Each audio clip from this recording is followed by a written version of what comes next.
시청자 여러분 안녕하십니까? 시청자 여러분, 무법장관, 폭주장관이라는 오명을 가진 추미애 법무장관이 이제는 아무도 못 말리는 장관, 독불장관이 되어가는 모습을 보이고 있습니다. 이종근 전 데일리안 편집국장님 나오셨습니다. 네, 이 국장님. 네, 안녕하십니까? 추미애 장관이 법을 지켜야 할 최후 보루로 여겨지는 그런 장관인데 법을 너무 무시하는 거 아니냐는 그런 비난을 받고 있는데요. 네네. 뭐 이것과는 상관없이 지난달 25일 서울 소년원을 방문해서 원생들로부터 이렇게 세배를 받았어요. 네. 설 무렵이었죠. 그렇죠. 네. 예. 그런데 이게 인권 침해가 아니냐. 또 재소자들까지 장관 홍보에 동원하는 것은 바람직하지 않다. 네. 뭐 이런 비난을 지금 사고 있네요. 네, 그렇습니다. 자, 이게 저도 내막을 좀 알고 봤더니 각 부처별로 유튜브 활동을 하라. 뭐 이렇게 네, 지시를 그렇게. 했어요. 네. 그래갖고 문화체육부 실에서 구독자를 1만까지 늘리는 방안을 부처별로 해라. 이렇게 예. 지금 독려를 하고 있거든요. 예, 예. 그 일환인지는 모르겠지만 어쨌든 법무부에서 유튜브를 하는데 장관의 이런 행보를 이렇게 그 유튜브로 지금 찍어서 올린 겁니다. 법무부 TV라고. 법무부 TV라고요. 근데 문제는 이겁니다. 교정행정이라는 것이 법무부 장관 직할이잖아요. 네, 그렇죠. 그래서 재소자들과 관련된 인권 문제라든지 네. 또 재소자들의 처우 문제 이런 문제를 향상시키기 위해서 이 교도소나 구치소를 방문했다 그러면 이해가 가요. 네. 그리고 어떤 문제점들이 있는지 파악하고 재소자들한테 직접 얘기를 들어보고 이런 활동이라면 장관이 당연히 해야 될 그런 그 일들입니다. 그런데 강제해서는 안 될 것이 사실 세배잖아요. 세배라는 건 뭐냐면 그렇죠. 인사를 하는 겁니다. 예, 예. 아주 공경하게 인사를 하는 거죠. 왜? 땅바닥에 머리를 아예 이 조아리는 행동 자체가 내가 진심으로 우러나서 당신에게 이렇게 그 예의를 다합니다라는 예. 뜻이잖아요. 그런데 지금 장관이라고 해서 재소자에게 그런 그 인사를 강요할 수는 없는 겁니다. 그렇죠. 근데 그 사람들이 정말로 자기가 자발적으로 존경심이 우러나서 장관과 차관 앞에서 머리를 조아렸을까? 그건 아니라는 거죠. 당연히 이 교도 행정 속에서 사람들을 선발해서 세배하라라고 시켰을 테고. 그렇겠죠. 그러니까 그런 장면을 연출하면서 이 김호수 차관이 얘기하는 게 더 걸작이에요. 내가 돈을 주면 다 성공하니까 하면서 그런 말을 하면서 쿠폰을 줬다는 거예요. 햄버거를 먹을 수 있는. 네. 전 재소자에게 햄버거를 먹을 수 있게 만든 것도 아니고. 그러니까. 강요시켜서 그렇게 절을 받고서 햄버거를 먹게 해주는 그런 행위 자체가 과연 법무부 장관의 지금 업무의 연속성이고 이것을 홍보할 만한 일이냐. 그렇게 강제하는 것 자체가 인권을 침해하는 것 아니냐. 이런 지금 비난이 쏟아지는 이유입니다. 그러니까 어린 원생들을 그런 TV에 어쨌든 전면이 나오게 하지는 않았겠지만 네. 이렇게 비춰지게 하고 또 졸업식 때 부모님은 오시나 그게 대개는 좀 어려운 부모님들과 헤어졌다든가 그렇죠. 이런 애들이 사연들이 많지 있는 사람들 그런 그런 애들한테 그런 얘기를 하니까 그게 마음의 상처가 될 수도 있잖아요. 그렇죠. 이런 것까지도 이렇게 정치 홍보에 이용했냐는 비난을 받을 수 있고 또 하나는 얼마 전에 그 신임 검사들 인권식에서도 또 여러 얘기를 갖고 논란이 있었지만 그것도 신임 검사들 인관식인데 장관 홍보 영상만 잔뜩 올리고 그래갖고 이 부분도 홍보가 너무 지나치다. 아무리 정치인 출신 장관이지만 출신도 아니죠. 지금도 정치인이죠. 흑배지를 달고 있고 민주당 소속이니까 이런 비난을 지금 받을 수밖에 없는 것 같아요. 네. 일단 인권 문제 한 말씀만 더 드리면 그 얼굴은 모자이크를 했는데 목소리는 변조를 안 한 거예요. 네, 그러니까. 목소리는 그대로 나왔잖아요. 그러면 누군지 특정해서 알 수 있는 정보가 목소리잖아요. 네. 그럼 재소자의 인권은 어디로 가는 것이냐? 그 부분도 지금 배려가 없었다. 이런 부분이 있고 두 번째는 지금 그렇지 않아도 법무부 장관이 이렇게까지 맨날 언론에 노출되는 것이 전례가 있었습니까? 없었죠. 전례가 없었어요. 네. 다른 부처 장관도 아니고. 그런데 법무부 장관이 매번 이렇게 기자 간담회를 해서 이 이슈를 하나씩 던져갖고 뭔가 자기가 이렇게 계속 회자되게 만들어 놓더니 이제는 아예 버젓이 자기 그 정치 활동하는 네. 정치인들이나 했을 직한 그런 행동들을 동영상을 유포를 시키고 하는 것 자체가 너무 지금의 상황을 즐기는 게 아니냐 이런 목소리도 나와요. 비판도 좋다. 자기의 어떤 주가만 높이면 자기의 이 홍보가 되면 내 나중에 또 내 정치를 또 시작을 할 때 하나의 밑거름이 되지 않느냐 이런 계산이 깔린 행동이다라는 것이죠. 그러니까 우리 기자할 때 늘 하는 얘기가 있지 않습니까? 정치인들은 자기 부고 기사만 안 나오면 모든 기사가 언론에 나오는 게 좋다. 뭐 비난하는 기사든 뭐 욕하는 기사든 많이 나올수록 좋다 그러는데 전에도 내가 여러 차례 얘기했지만 특히 이렇게 대표라든가 주요 당직 뭐 이렇게 그런 고위직에 있었던 사람들 언론 중독증이 좀 있습니다. 그래서 언론에 하루라도 안 나오면은 뭔가 불안하고 상실감 같은 건 느껴지고 뭐 그렇거든요. 근데 이 대표적인 분이 추미애 장관 같아요. 근데 너무 심하신 게 아닌가. 그동안 이 언론에 노출 안 돼서 굶주려 왔던 것이 이제 다 지금 해소가 되는 게 아니냐. 그러니까 이 무풀이 가장 무섭고 악플도 고맙다고 하는 게 이제 정치인들 아니겠습니까? 근데 문제는 이거죠. 그런 홍보가 과연 지금의 행보가 맞느냐. 그게 일치가 돼야죠. 이쁘면 사실 어떻게 하더라도 다 이쁜 겁니다. 그런데 지금 현직 판사, 현직 검사들도 지금 비판을 하잖아요. 현직 판사가 SNS 글을 올려서 그 검찰 인사와 관련해서 초헌법적인, 그러니까 헌법 정신을 위배된다라고까지 표현하고 있는데 그 행보를 즐긴다면 이건 거의 좀 뭐랄까요. 이 상황 자체를 판단을 못하는 게 아니냐. 뭐 마치 사이코라는 듯이 말씀을 그렇죠. 거기까지 가면 안 될 것 같아서 지금 그렇죠. 급히 지금 근데 멈췄습니다. 아니 얼마 전에 이제 남재준 전 국정원장 있잖아요. 그분이 국정원 댓글 사건으로 지금 3년 6개월인가 받아서 재소 감옥에 있는데 모친상을 당한 것 같아요. 100세 어머니신 모양인데. 그렇게 가족이라든가 자기 부인 상을 당하면 형 집행법에 최소 5일 규유로 그러니까 일시 휴가를 내주도록 되어 있는 모양인데 뭐 과유불급이라고 코로나 나갔다가 감염되어 오면 어떻게 해야 되느냐. 상가에 갔다가 상가 어머니 상에 갔다가 그래가지고 그 규율을 불허했다가 가족들이 항의를 하고 말이야. 그래가지고 이렇게 또 허가를 해준 소동도 벌였다고 그러네요. 비교를 하면 지금 추미애 장관이 간 게 설 전후이니까 그때 당시에도 우리나라에 확진 환자가 있었어요. 그러면 똑같이 어떻게 재수자들과의 만남 뭐 이런 것들도 사람들이 좀 많이 따라갑니까? 화면에 봤더니 뭐 법무부 다 동원됐대요. 뭐 거기 가는 것도 그러겠죠, 뭐. 그 사람들이 교도소에 가고 아까 소년원이죠. 소년원에 가는 어떤 행위 자체도 사실은 굉장히 피해야 될 행사 아닙니까? 그렇죠. 그런데 그 견주어 본다면 이거는 남재준 원장은 연세도 있고 거기다 모친이 100세 모친상 아닙니까? 그럼 그걸 못 나가게 한다는 게 그게 사람으로서 도리입니까? 권력이라는 게 자기들 지금 대통령부터 또 추미애도 그거 아닙니까? 검찰권에서 절제를 하라.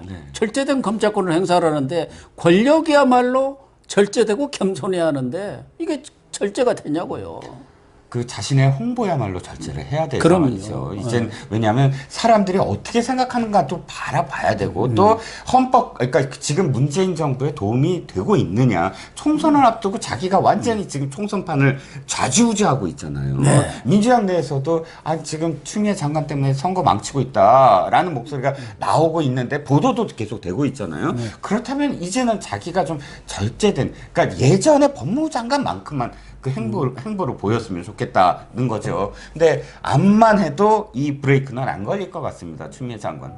그래서 지금 민주당 내에서는 이추부 때문에 총선 망하겠다. 이해찬, 추미애, 부동산. 이 세 가지로 망한다고 지금 의원들은 다 그렇게 생각하고 있는 거예요. 최대 리스크가 지금 추미애 아닙니까? 그렇죠.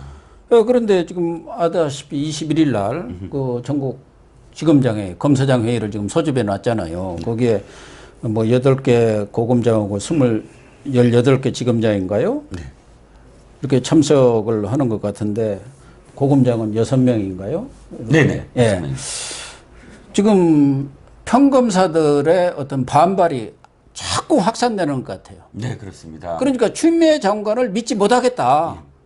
요식 행위로 청와대하고 딱 짜가지고 검사장 회의 거쳐서 거기서 의견 수렴했다 해가지고 이게 밀어붙이려는 거 아니냐. 이런 거는 어떤 불신 이런 것 때문에 뭐 공개를 해야 한다, 네. 생중계를 해야 한다, 뭐 이런 글들이 막 2+, 그 내부통신망에 좀 막 올라오는 모양이죠. 예. 이미 한번 당해서 그래요. 뭐냐면 조국 전 장관 시절에 예. 법무장관 시절에 검사들과의 대화하겠다. 그러고 막 찾아다녔잖아요. 예, 예. 근데 찾아다녔는데 그 위에 이제 보도 자료 나온 걸 보면 아 검찰 개혁에 다 검사들이 뭐 동의했다 이렇게 나왔는데 후에 검사들이 무슨 소리냐 그 안에서 계속 반대 의견도 내고 왜 그 목소리는 한 번도 보도를 안 하고 내보내지도 않고 우리가 전부 다 고개 끄덕인 걸로만 그렇게 되는 거냐 말도 안 된다 이런 목소리가 터져 나왔거든요. 근데 이번에도 역시 아니 이렇게 해서 검사장들이 딱 해갖고 반발하고 이 반대 의견이 열심히 토론이 됐는데 마지막에 기사는 아 전부 다 법무장관의 뜻에 동의를 해서 수사 기소를 뭐 분리하는 것으로 됐다 이렇게 해버리면 도대체 이 왜곡하고 포장을 해서 나오게 되는 거 아니냐 그걸 막으려면 전부 다 공개를 해라. 예, 그러니까요. 첫 번째 생중계를 해라. 생중계가 안 되더라도 녹취를 해라. 녹취를 해서 하나하나 다 공개를 하자라는 게 이제 검사들 얘기인데 법무부는 이렇게 입장을 밝혔습니다. 전례가 없다. 전례 있어요. 전례 없는 일을 지금 추미애 장관이 다 하고 있지 않습니까? 뭐 전례 있는 일을 지금 한 적이 없잖아요. 검찰 대학설 인사 같은 거, 공소장 비공개하고 뭐 다 전례 없는 일을 하고 있는 거. 불리한 그것도 사실 전례가 없는 게 이런 것들을 전부 다 자기 불리한 것은 전례 없다고. 검찰과 다 조율을 한 다음에 발표할 거고 기자들한테 얘기해야 되잖아요. 예. 아예 하나도 안 하고서는 자기와 먼저 말하는 것도 전례가 없는 건데 저 교수님 전례 있습니다. 노무현 대통령 때 검사들하고 생중계를 했지 생중계 있잖아요. 그 대화하는 거 전례 있는데 생각해봤더니 전례 없다는 건 말이 안 되죠. 그러니까 이번에도 아까 얘기한 대로 6개 고검장, 18개 지검장 그리고 대검에서는 이제 윤석열 총장은 참석을 안 하고 이정수 대검 기조부장이죠. 네. 기조부장만 뭐 대리 참석을 한 것 같아요. 16년 전에 강금실 장관이 했을 때는 송광수 총장도 참석을 했고 아주 참석했죠. 화기애애하게 일종의 상견례를 겸해서 이런 모임을 가진 건데 이번에는 아주 중요한 논의들을 하지 않습니까? 수사 기소 분리 문제라든가 검경 수사권 조정, 검찰 조직 문화 뭐 개선 등 여러 가지 논의들을 하는 상황인데 어쨌든 내부에서 이렇게 반발도 많고 그러니까 더군다나 총선을 앞두고 법무장관이 검사장들을 소집해가지고 이렇게 하는 것 자체가 오해를 받을 수 있다 해서 검찰 간부들도 반대를 했다는 거예요. 대부분이 반대를 했는데도 그 뿌리치고 대신 시간을 좀 줄이고 만찬을 거기다가 끼워라 하면서 또 만찬에는 참석을 희망자만 한다. 아니 그런 자리에 어떻게 희망자만 한다고 하면은 그 말이 됩니까? 아니, 회의 다 하고 나서 자 밥 먹으러 갑시다라고 했는데 오기 싫은 사람 오지 거기서 빠져나가면 완전히 눈도장 확실하게 찍는 거잖아요. 인사권자가 그런 얘기를 하는 것 자체가 말이 안 되는 것 같고 더군다나 이런 자리에서는 또 검사장급 정도 되면 말을 예의를 갖춰서 완곡하게 하게 말은 아니지 않습니까? 그렇죠. 근데 그런 것들에 대해서 이제 평검사들이 믿지 못하겠다는 거 아닙니까? 이렇게 완곡하게 한 얘기를 찬성으로 이렇게 둔갑시키고 왜곡하고 이용한다. 그러니까 법무장관이 검사들한테 신뢰를 못 받는다 하면은 그 말이 되나요? 아, 그렇죠. 그러니까 이 행보 자체가 가장 말이 안 되는 게 이 추미애 장관은 교수 출신도 아니고 법조계 출신이긴 하지만 현역 의원입니다. 민주당 의원이잖아요. 그러면 어쨌든 민주당 의원이 물론 장관 신분이긴 하지만 민주당 의원이 지금 선거를 앞두고 검사장들을 만난다? 대단히 부적절하게 보일 수 있다라는 거예요. 그렇기 때문에 삼가하고 경계해야 되는 게 원칙적으로 그렇게 해야죠. 나중에 말도 나올 수가 있고. 그럼요. 그런데 자기가 나서서 자리를 마련한다. 그것도 말이 안 되고. 또 이게 지금 보니까요. 그러면 안이 있어야 될 거 아닙니까? 자기가 또 먼저 말한 건데 그러니까요. 법무부에서는 안도 없다. 그냥 자유롭게 얘기하자. 즉 제가 보기에는 이건 이슈화해서 계속 이 이슈로 끌고 나가겠다는 거예요. 그러니까 뭐랄까 굿판을 벌이는 거죠. 말하자면 굿판을 계속 끌고 그렇죠. 나가겠다는 그렇죠. 실질적으로 내용을 이걸 빨리 어떻게든 하려면 사실 공론의 장을 만들어야 되는 거잖아요. 뭐 학계에서도 부르고 또 그래야죠. 검찰 연구관들도 부르고 해갖고 야 수소 기소 방안 제대로 한번 얘기를 해봐라. 포럼도 열고 하면서 이 정부 좋아하는 공론의 장을 열어갖고 이러이러한 안들이 이러이러한 문제점으로 이렇게 됐습니다. 그때 검사장들을 불러서 이러이러한 지금 계획을 갖고 있는데 검사들 생각은 어떠냐? 이게 순서인데 안은 없습니다. 나와서 각자 얘기해 주세요. 이거는 그냥 계속 퍼포먼스를 계속 벌이겠다. 그래갖고 계속 이슈화하겠다. 저는요, 교수님, 이게 목적이 한 가지가 또 있어요. 지금까지 조국 사태를 겪으면서 윤 총장이 마치 검찰 개혁에 반대하는 것처럼 프레임을 짰는데 사실 속내를 안에 들여다보면 윤 총장 한 번도 반대를 한 적이 없어요. 오히려 선제적으로 검찰 개혁을 하겠다. 선도를 했죠. 선도를 하고 하겠다. 그러다 보니까 검찰총장을 적으로 만드는 게 쉽지가 않았거든요. 이번에는 달라요. 윤 총장이 실제로 거부했거든. 이건 말이 안 된다라고 얘기를 했잖아요. 거부를 했지 않습니까? 그러니까 이걸 계속 끌고 나가면 윤석열 검찰총장은 검찰 개혁의 적이다. 이 프레임이 딱 씌워지거든요. 왜 이거를 거부하고 있지 않니? 이 확실하게 윤 총장을 악마로 몰 수 있는 그런 지금 그 프레임의 좋은 소재다. 그러니까 이걸 계속 끌고 나가면서 윤 총장이 거부하게끔 만드는 게 아니냐. 이런 해석도 나온 거죠. 그러니까 추미애 장관이 자기 혼자 꼼수 쓰고 잔머리 굴리는 것이지 보통 사람들은 그걸 다 안다고요. 이렇게 프레임을 짜는구나. 더군다나 장관이든 대통령이든 참모를 두는 게 뭡니까? 혼자 판단으로는 물론 정확하게 판단을 내릴 수도 있고 공정하게 내릴 수도 많은 정보가 있으니까. 그러나 오류가 있었기 때문에 참모들이 있는 거 아닙니까? 네. 그럼 참모들의 얘기를 들어야 하는 거거든요. 근데 지난번 공수장 비공개 이 부분에 대해서 참모들은 대부분 법무부 국장급들은 검찰국장부터 그 비공개하는 것은 적절치가 않다고 했는데도 자기 혼자 간 거 아닙니까? 비공개로 가고. 이번의 경우도 여러 군데서 뭐 평검사들뿐만 아니라 각계에서 기소와 수사 분리하는 것은 제가 봐도 그건 말이 안 되는 소리 같은데 여러 가지 문제가 제기가 되고 선거가 앞두고 있다는 점에 대해서 뭐 참모들이 좀 부적절하니까 검사장 회의를 연기하든가 취소하는 게 어떻겠냐 했는데도 또 혼자 나간 거 아닙니까? 이런 것을 우리는 독불 장군이라고 하잖아요. 네. 혼자 하는 거. 이건 독불 장관이에요. 네. 장군이 아니라 독불 장관. 네네. 예.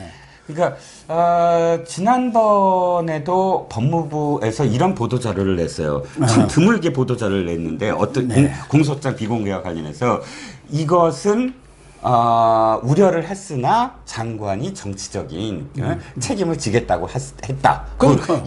이런 보도자료 보셨어요? 아니, 어떤 부처에서는 장관과 반대 의견을 냈는데 장관이 책임지겠다고 했다. 이거 드러낼 일이 아니잖아요. 근데 그렇죠. 아예 공식적으로 다 드러냈어요. 저는 이게 모두 다 법무부 이 최미애 장관이 아예 이게 모든 게 훈장이다. 즉, 이 친문 지지자들한테는 이게 비판자들한테는 낙인이 되겠지만 이 친문 지지자들한테 이렇게 눈도장을 찍어서 훈장 이런 모든 이 비난이 다 훈장이므로 나 나중에 시장 될 때나 대통령 될 때 친문 지지자의 어떤 그런 정말 이 지지를 받으려고 하는 게 아니냐 뭐 이런 해석이 나는 거죠. 본인 계산은 그러겠지만 대깨문들 지지만 받아갖고 시장 되고 대통령 되는 건 아니지 않습니까?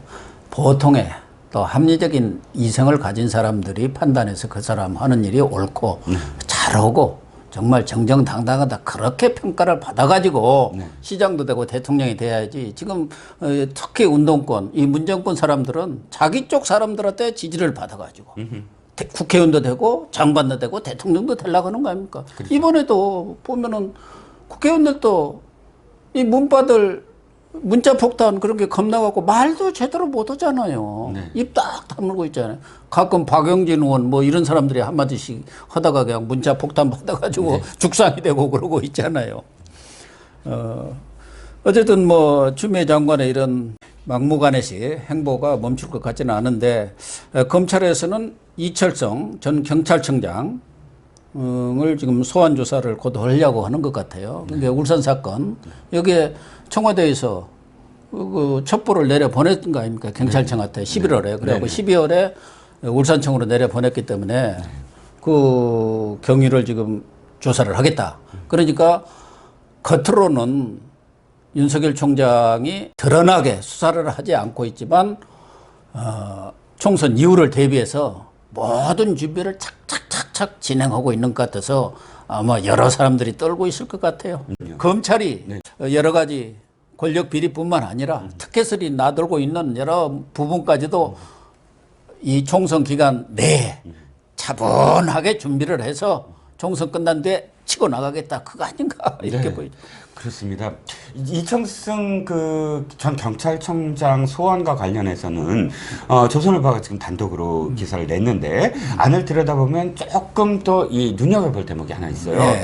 검찰이 좀 조사를 해보니까 이 경찰청에서 울산 울산 경찰청으로 내려보내는데 한 달이 걸렸다는 거예요. 네. 그럼 이 한 달 동안 왜 잡고 있었을까? 그쵸. 그러니까 경찰청 내부에서도 이게 위법인 걸 알고 있지 않았나? 뭐 이런 지금 초점을 해서 이철성을 직접 불러갖고 너네 왜 그랬니? 그리고 울산청에서 너네 보고를 언제 받았니? 뭐 이런 그리고 이런 모든 것들을 한번 이렇게 그 순서대로 아마 그 물어보려고 하는 것 같은데 네, 그런 것 같네요. 이철승 청장이 또 지금 저 발표를 했죠? 네. 그 조선일보 보도를 부인을 했습니다. 나는 서면, 그러니까 이 조선일보에서는 서면으로 받았다 일단 그리고 다시 소환을 하려고 한다는데 서면으로 답변하지 않았다. 1. 그 다음에 2. 어떠한 보고도 받지 않았다. 뭐 이철성 청장은 전에부터도 쭉 그건 네네. 주장해 왔잖아요. 네, 나는 그 관련해서는 보고를 받은 바가 받은 바 없다. 없다. 그러니까 이것도 사실은 정부한테 도움이 되는 문재인 정부 때 도움이 되는 진술은 아니에요. 그렇죠. 왜냐하면 정부의 그러니까 청와대는 지금 아니 우리는 그냥 2천만 했고 경찰청이 알아서 한 거야 이렇게 했는데 이철승 청장은 지금 완전히 거리를 두고 있는 거거든요. 안 받았다고 뭐 아니 경찰청에 그런 중요한 뭐 이런 첩보를 이첩했는데 청장이 모른다? 그럼 몇 사람이 짜고 한 것뿐이 더 됩니까? 청와대 그렇죠. 사람들하고. 예. 그렇죠. 그러니까 그 자세, 그 견제하는 자세도 사실은 굉장히 뭔가 의미심장한 저는 그런 태도로 보여지거든요. 내가 안 했는데 누가 했느냐? 그럼 황운하 울산 청장이 직접 청와대 하다가서 산 거 아니냐? 이렇게 해석될 여지도 그렇게밖에 해석을 할 수가 없죠. 여지도 있어서 직거래 했다. 이철성 청장은 소위 말해서 패싱을 했다 그 얘기 아닙니까? 그렇죠. 그러니까 하명 수사의 한 그 수사의 단계 중에 하나가 어쨌든 이것이 경찰청이 어떻게 울산청으로 넘겼는지 그 상황이 사실 굉장히 또 핵심 아닙니까? 하명이라는 게 청와대가 직접적으로 한 건지 뭐 해서 이 문제와 관련해서는 검찰도 조용히 그래도 할 수사는 지금 다 하는 게 아니냐라고 지금 판단을 할 수가 있겠죠. 그러니까 우리 뭐 속담이랄까 속된 말로 개는 짖어도 기차는 간다. 추미애 아무지 혼자 북치고 장구쳐도 윤석열 총장은 나야 할 일은 딱딱 해나간다. 네. 뭐 그런 입장으로 이렇게 정리를 해야겠네요. 네, 그렇습니다. 네. 또 하나 오늘 좀 앞으로 파문이 될지 어쩔지는 모르겠습니다만은 현직 부장판사가 문재인 대통령의 하해를 공개 요구하는 그런 글을 SNS에 올렸더라고요. 네. 서울중앙지법 김동진 부장판사인데요. 네. 뭐 지난번에 정홍원 전 총리가 뭐 유사한 글을 올리기도 했습니다만 현직 부장판사가 올린 것은 좀 의미가 있는 것 같은데 이분 전에 어디서 많이 들어본 이런 것 같아요. 네, 그렇죠. 원전 그 국정원장과 관련해서 1심 판결에서 여러 가지 그 혐의 중에 그 공직선거법 위반은 무죄를 판결했어요. 그때 아예 지록위마라는 표현을 써서 맹비난을 했죠. 근데 징계받았어요. 왜냐하면 판사가 다른 판사가 낸 판결을 두고 비난을 하는 건 있을 수가 없잖아요. 그러니까 이 징계를 받았는데 한 번 더 있죠. 지금 유명해진 게 최근에 그 추미애 검찰 추미애, 학살 인사. 장관, 학살 인사를 두고 헌법 정신에 위배된다라는 또 SNS 글을 올렸는데 이번에는 어째서 하야를 하라는 거예요? 이 헌법 얘기입니다. 그러니까 대통령이 왜 그 헌법에 써 있잖아요. 지난번에 참석할 때 있잖아요. 헌법을 준수하고 이거 나가잖아요. 예, 그 국헌을 준수한다. 박근혜 대통령 탄핵의 이유가 헌법을 수호할 의지가 없다는 부분이잖아요. 근데 지금 그 표현이 이겁니다. 헌법 질서를 수호할 의지와 능력이 없다. 이렇게 무시무시하게 표현을 했어요. 근데 원래는 진보 성향의 판사예요. 그러니까 아주 진보적인 성향 출신의 판사더구만요. 예. 그래서 이 글에 이렇게 돼 있어요. 지지를 철회함은 물론이고, 지금까지 지지했다는 거죠. 지지를 철회함은 물론이고, 이제 이 하야를 해야 되는 거 아니냐, 하야를 요구하는 그런 글인데, 저는 파문이 당연히 있겠죠. 그러니까 사법부에서 지금 행정부 수반을 아마 일개 판사지만 행정부 수반을 내려라 뭐 이렇게 표현하는 건 진짜 어마무시한 거죠. 옛날 같으면은 저 남산에 끌려가서 중앙정보부에 지하실에 끌려갈 일이에요. 사실 이 김동식 판사가 이 실망을 하게 됐다. 자기가 실망을 하게 된 그런 가장 큰 결정적인 계기가 지난번 문재인 대통령의 신년 기자회견 때 문재인 대통령이 조국 전 장관과 관련해서 고초를 겪은 데 대해서 마음에 빚이 있다. 이 표현에 굉장히 실망했다는 거예요. 그러니까 대통령이 기자회견에서 마음에 빚이 있다. 이 표현이 갖고 있는 의미가 사실은 대통령이 뭐 사적인 어떤 감정을 드러내는 것 이상으로 당시 상황에서 사실은 법 질서를 수호할 의지가 없다라고 판단할 수밖에 없었고 또 이 김동일 판사는 조국 장관에 대해서도 이렇게 표현했습니다. 민주주의를 역행한 장본입니다. 아마 이 직격탄을 날렸죠. 그러니까 조국 사태와 관련된 현 정부 청와대 또는 문재인 대통령의 행동과 이 흐름들이 바로 이 판사, 진보적인 성향을 가진 이 판사로 하여금 내려와라 라는 어떤 고언을 할 수밖에 없는 그런 상황이다라고 이분의 글을 보면은 어쨌든 뭐 되어 있습니다.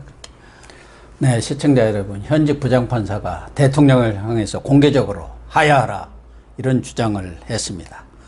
결국 그 밑바탕을 보면은 문재인 대통령이 조국과 추미애 같은 국민적인 정서 또 국민의 눈높이에 맞지 않는 장관들을 무리하게 임명하면서 비롯된 어떻게 보면은 부메랑이 된 결과가 아닌가 하는 생각이 듭니다. 결국 조국과 추미애가 문재인 정권의 몰락을 재촉하는 두 명의 아주 장관이 되지 않을까 하는 생각을 해봅니다.